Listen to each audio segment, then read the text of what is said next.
ಇವನಿಗೆ ಸ್ವಾಗತ.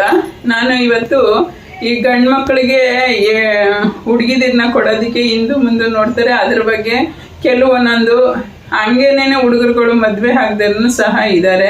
ಅದಕ್ಕೋಸ್ಕರ ನಾನು ಈ ವಿಡಿಯೋನ ಅಟ್ಲೀಸ್ಟ್ ನಮ್ಗೆ ಗೊತ್ತಿರೋ ಜನ ಆದ್ರೂ ಒಂದು 4 ಜನಕ್ಕೆ ಶೇರ್ ಮಾಡಲಿ, ಮನವರಿಕೆ ಮಾಡ್ಕೊಳ್ಳಿ, ಅವ್ರಿಗೆ ತಿಳಿದದನ್ನ ಹೇಳಿ.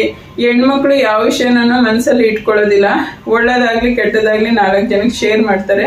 ಅದಕ್ಕೋಸ್ಕರ ನಾನು ಈ ವಿಡಿಯೋ ಮಾಡ್ತಾ ಇದ್ದೀನಿ ಸ್ನೇಹಿತರೆ. ಇವಾಗ ಗೌರ್ಮೆಂಟ್ ಕೆಲಸ ಅಂತ ಅಂದ್ರೆ ತುಂಬಾ ಕಷ್ಟ ಇದೆ. ಎಷ್ಟು ಜನಕ್ಕೆ ಗೌರ್ಮೆಂಟ್ ಕೆಲಸ ಸಿಗುತ್ತೆ ಹೇಳ್ಬೇಕಂದ್ರೆ, ಹಳ್ಳಿ ಕಡೆ ಗಂಡು ಮಕ್ಕಳಿಗೇನೆ ಗೌರ್ಮೆಂಟ್ ಕೆಲಸ ಸಿಕ್ಕಿ ಪಾಪ ಅವು ಇಲ್ಲಿ ವರ್ಕ್ ಮಾಡ್ತವೆ, ಫ್ಯಾಮಿಲಿ ಊರಲ್ಲಿ ಇರುತ್ತೆ. ಈ ಮುಂಚೆ ಎಲ್ಲ ಹಳ್ಳಿ ಜಮೀನಲ್ಲಿ ಏನ್ ಮಾಡಕ್ಕಾಗುತ್ತೆ ಅಂತ ಇದ್ರು. ಭೂಮಿ ದೊಡ್ಡದಾಗಲ್ಲ, ಜನಸಂಖ್ಯೆ ಜಾಸ್ತಿ ಆಗ್ತೀವಿ, ಇನ್ ನೆಕ್ಸ್ಟ್ ಬರ್ತಾ ಬರ್ತಾ ಜಮೀನ್ ಇರೋರ್ಗೆನೆ ಮದ್ವೆ ಮಾಡ್ಕೊಡ್ಬೇಕು ಅನ್ನೋ ಸಿಚುವೇಶನ್ ಬಂದ್ರು ಬರ್ಬೋದು. ಇವಾಗನೇ ಆಲ್ರೆಡಿ ಎಲ್ಲ ಕಡೆನೂ ಜಮೀನ್ಗಳು ಮುಚ್ಕೊ ಬರ್ತಾ ಇದ್ದಾರೆ. ಮತ್ತೆ ಜಮೀನ್ ರೇಟ್ ತುಂಬಾ ಹೈ ರೇಟ್ಗೆ ಹೋಗ್ತಾ ಇದೆ. ಗಂಡು ಮಕ್ಕಳು ಅವರು ಎಲ್ಲಾನು ಓದಿದ್ದಾರೆ, ಆರಂಭ ಮಾಡೋರು, ಏನು ಸುಮ್ಮನೆ ಬರೀ ಕೈಯಲ್ಲಿ ಕೂತಿಲ್ಲ ಅವರು. ಒಂದ್ ವೇಳೆ ಅವ್ರಿಗೇನಾದ್ರೂ ಅವಶ್ಯಕತೆ ಅನಿವಾರ್ಯ ಇದೆ ಅಂದ್ರೂ ಏನಾದ್ರೂ ಒಂದು ವ್ಯಾಪಾರ ಮಾಡುವಷ್ಟು ಸಿಚುವೇಶನ್ ಅಲ್ಲಿ ಇದ್ದಾರೆ.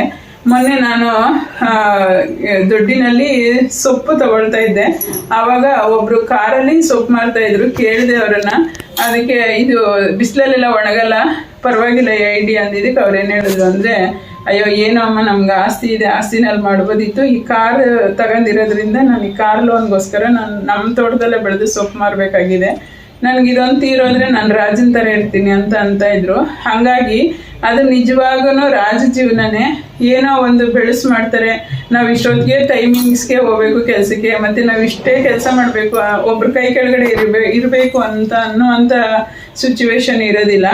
ಆದಷ್ಟು ಇವಾಗ ಎಲ್ಲ ಇರೋರಿಗೆ ಹೆಣ್ಣನ್ನ ಕೊಟ್ಟು ಅಕಸ್ಮಾತ್ ಅವರು ಏನಾದ್ರೂ ಅವ್ರ ಹಣೆ ಬರೋ ಗ್ರಹಚಾರಕ್ಕೆ ಅವ್ರೇನ ಕೆಳಗಡೆ ಬಿದ್ದೋಗ್ಬಿಟ್ರೆ ಹೆಣ್ಮಕ್ಳ ಮೇಲೆ ಆಗ್ಬೋದು, ಅಥವಾ ಗಂಡು ಮಕ್ಳು ಹೋದ್ಮೇಲೆ ಅವ್ರ ಹೆಣ್ಣನ ಮನೆಯಲ್ಲಿ ಏನಾನ ಸಮಸ್ಯೆ ಆದ್ರೆ ಅವ್ರ ಮೇಲೂ ಬರುತ್ತೆ, ಈ ಕಡೆ ಹೆಣ್ಮಕ್ಳ ಮೇಲೂ ಬರುತ್ತೆ. ಏನು ಇಲ್ದಿರ ಇರುವಂತವ್ರನ್ನ ಅಂದ್ರೆ ತೀರಾ ಇದಲ್ಲ, ಅಟ್ಲೀಸ್ಟ್ ಕ್ವಾಲಿಫಿಕೇಶನ್ ಆದ್ರೂ ಇರೋರನ್ನ ನೋಡಿ ಮದ್ವೆ ಮಾಡಿದ್ರೆ ಖಂಡಿತ ಅವ್ರನ್ನ ಮುಂದೆ ತರೋದ್ರಲ್ಲಿ ಯಶಸ್ಸಿರುತ್ತೆ, ಒಳ್ಳೆ ಮರ್ಯಾದೆನೂ ಇರುತ್ತೆ ಹೆಣ್ಮಕ್ಳಿಗೆ. ಆದಷ್ಟು ಗೌರ್ಮೆಂಟ್ ಪ್ರೈವೇಟ್ ಅಲ್ಲಿ ಮಾಡೋರು ಅಷ್ಟೇನೆ, ಪ್ರೈವೇಟ್ ಕೆಲಸದಲ್ಲಿ ಅವ್ರು ಎಫೆಕ್ಟ್ ಹಾಕಿ ದುಡಿದ್ರೆ ಅವ್ರ ಶ್ರಮಕ್ಕೆ ತಕ್ಕಷ್ಟು ಫಲ ಇರುತ್ತೆ. ಗೌರ್ಮೆಂಟ್ ಕೆಲಸದಲ್ಲಿ ಪಾಪ ಅವ್ರು ಕೆಲ್ಸಕ್ಕೆ ಸೇರ್ಬೇಕಾದ್ರೆ ಲಕ್ಷಾಂತರ ರೂಪಾಯಿ ಲೋನ್ಗಳು ತಗೊಂಡು, ಮೊನ್ನೆ ನಾನು ಬಸ್ಸಲ್ಲಿ ಹೋಗ್ಬೇಕಾದ್ರೆ ಒಬ್ರು ಡ್ರೈವರ್ ಹಂಗೆ ಅಂದ್ರು, ನಾನು ಇನ್ನೂ ಕೆಲ್ಸಕ್ಕೆ ಕಟ್ಟಿರೋದು ಲೋನೇ ತೀರ್ಲಿಲ್ಲ, ಅದಕ್ಕೆ 14,000 ತಿಂಗಳ ಹೋಗುತ್ತೆ ಅಂತ ಹೇಳ್ತಾ ಇದ್ರು. ಪಾಪ ಅವರು ಸಾಲ ಮಾಡ್ಕೊಂಡು ತಗೋಗಿ ಸುರಿದು ಗೌರ್ಮೆಂಟ್ ಕೆಲಸನ ಗಿಟ್ಟಿಸ್ಕೊತಾರೆ, ಸೇರ್ಕೊಂತಾರೆ. ಆಮೇಲೆ ಅವರು ಎಷ್ಟೆಷ್ಟು ವರ್ಷ ಇರುತ್ತೋ ಅಷ್ಟು ವರ್ಷ ಪಾಪ ಅವರು ಲೋನ್ನ ಕಟ್ಟಬೇಕು. ಅಷ್ಟು ಲೋನ್ ತೀರೋ ಅಷ್ಟರಲ್ಲಿ ಫ್ಯಾಮಿಲಿ ದೊಡ್ಡದಾಗುತ್ತೆ, ಮಕ್ಕಳು ಮರಿ ಅಂತ ಅದೂ ಕಷ್ಟನೇ. ಮತ್ತೆ ಈ ರೈತರ ಜೀವನ, ಕೆಲವರು ಅವ್ರದ್ರಲ್ಲೇನೆ ಒಂದು ಬೋರುಗಿರು ಇರೋರು ಅದರಲ್ಲಿ ಬೆಳೆದು ಕೋಟ್ಯಾಂತರ ರೂಪಾಯಿನ ಕೂಡ ಆಗೋರು ಅದರಲ್ಲೂ ಇದ್ದಾರೆ. ಹಂಗಾಗಿ ರೈತರು ಮಕ್ಕಳು ಅಂತ ಅಂದ್ಬಿಟ್ಟು ತಿರಸ್ಕಾರ ಮಾಡಬೇಡಿ, ಮತ್ತೆ ಪ್ರೈವೇಟ್ ಕೆಲಸದವರು ಅಂತ ತಿರಸ್ಕಾರ ಮಾಡಬೇಡಿ. ಪ್ರೈವೇಟ್ ಕೆಲಸದವರು ದುಡ್ದಷ್ಟು ಎಫೆಕ್ಟ್ ಹಾಕಿದಷ್ಟು ಅವ್ರಿಗೆ ಒಳ್ಳೆ ಲಾಭನೇ. ಅಕಸ್ಮಾತ್ ಒಳ್ಳೆ ಕೆಲಸಗಾರ ಅಂತ ಅಂದ್ರೆ ಅವ್ರಿಗೆ 6 ತಿಂಗಳು 3 ತಿಂಗಳಿಗೆಲ್ಲ ಒಳ್ಳೆ ಸಂಬಳಗಳನ್ನು ಸಹ ಜಾಸ್ತಿ ಮಾಡ್ತಾರೆ. ಈ ಥರನೇ ಎಲ್ಲರೂ ಗೌರ್ಮೆಂಟ್ ಕೆಲಸ ಸ್ವಂತ ಮನೆ ಅಂತ ಡಿಮ್ಯಾಂಡ್ ಮಾಡಿದ್ರೆ ಎಷ್ಟೋ ಜನ ಗೌರ್ಮೆಂಟ್ ಕೆಲಸನೂ ಇರೋದಿಲ್ಲ, ಸ್ವಂತ ಮನೆನೂ ಇರೋದಿಲ್ಲ. ಅಂಥವರೆಲ್ಲ ಏನು ಮಾಡಬೇಕು ಸ್ನೇಹಿತರೆ, ಆದಷ್ಟು ಆಲೋಚನೆ ಮಾಡಿ. ಸ್ವಲ್ಪ ಮಿಡ್ಲ್ ಕ್ಲಾಸ್ ಅವ್ರಿಗೆ ಕೊಟ್ರು ಅವ್ರ ಹಣೆ ಬರೋ ಅದೃಷ್ಟ ಚೆನ್ನಾಗಿದ್ರೆ, ಇವಾಗಿನ ಹೆಣ್ಮಕ್ಳು ತುಂಬಾನೇ ಚೆನ್ನಾಗಿ ಓದಿರ್ತವೆ, ಇಬ್ರು ಎಫೆಕ್ಟ್ ಹಾಕಿ ದುಡಿದ್ರೆ ತುಂಬಾ ಚೆನ್ನಾಗಿರುತ್ತೆ ಅವ್ರ ಭವಿಷ್ಯ. ಆ ರೈತರ ಮಕ್ಕಳು ಅಂತ ತಿರಸ್ಕಾರ ಮಾಡಬೇಡಿ. ನಂಗೆ ತುಂಬ ಕಡೆ ಇದಿದೆ, ತುಂಬ ಎಷ್ಟೋ ಗಂಡು ಮಕ್ಕಳು ನಮ್ಗೆ ಯಾರು ಕೊಡ್ತಾರೆ ಹೆಣ್ಣನ್ನ, ನಾವು ಊರಲ್ಲಿ ಇದ್ದೀವಿ, ನಾವು ಹಳ್ಳಿಲಿದ್ದೀವಿ ಅಂತಾರೆ. ಆ ಮನೋಭಾವನೆ ಹೋಗ್ಬೇಕು ಅವ್ರಿಗೆ. ಆ ಥರ ಮನಸ್ಥಿತಿ ಬಂದಾಗ ಅವ್ರು ಏನು ಬೇಕಾದರೂ ಹಾಕ್ತಾರೆ. ಕೆಲವರು ಯಾವುದೋ ಒಂದು ಲವ್ ಫೇಲ್ಯೂರ್ ಆಗಿರ್ಬೋದು, ಮತ್ತೆ ಹೆಣ್ಗಳು ಕೊಟ್ಟಿಲ್ಲ ಅಂತ ಆಗ್ಬೋದು. ಹೆಣ್ಮಕ್ಳು ಮಾಡ್ಕೋತವೆ, ಲೈಫ್ ಫೇಲ್ಯೂರ್ ಆದರೆ ಅವರು ಸೂಸೈಡ್ ಮಾಡ್ಕೊಳ್ತಾರೆ, ಗಂಡು ಮಕ್ಕಳು ಸೂಸೈಡ್ ಮಾಡ್ಕೊಳ್ತಾರೆ. ಇದೆಲ್ಲ ನಿಲ್ಲಲಿ. ಮನುಷ್ಯನ ಜನ್ಮ ಉಡೋದೇ ತುಂಬ ಪುಣ್ಯ ಮಾಡಿ, ಮಾನವ ಜನ್ಮ ಪುಣ್ಯ ಅಂತ ಹೇಳ್ತಾರೆ. ಅವ್ರವ್ರ ಋಣ ಪಶುಪತ್ನಿ ಸುತಾಲಯ ಅಂತ ಅವ್ರವ್ರ ಗಂಟಾಕಿ ಕಳಿಸಿರ್ತಾರೆ.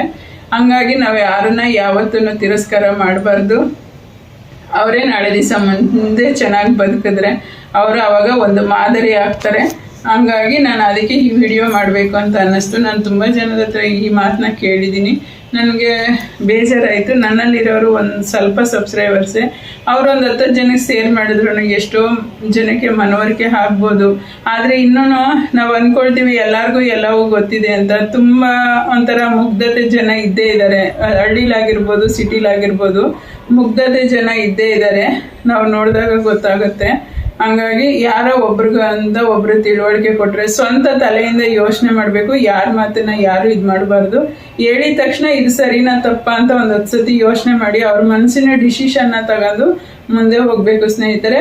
ಅದಕ್ಕೆ ನಾನು ಈ ವಿಡಿಯೋ ಮಾಡ್ತಾ ಇದ್ದೀನಿ. ನಿಮಗೆ ನನ್ನ ವಿಡಿಯೋ ಇಷ್ಟ ಆಗಿದ್ರೆ ನಿಮ್ಮ ಫ್ರೆಂಡ್ಸ್ ಸರ್ಕಲ್ಗೆ ಶೇರ್ ಮಾಡಿ ಮತ್ತು ಸಬ್ಸ್ಕ್ರೈಬ್ ಮಾಡಿ, ನನಗೆ ಸಪೋರ್ಟ್ ಮಾಡಿ. ನನ್ನ ವಿಡಿಯೋ ನೋಡಿದ್ದಕ್ಕೆ ಧನ್ಯವಾದಗಳು.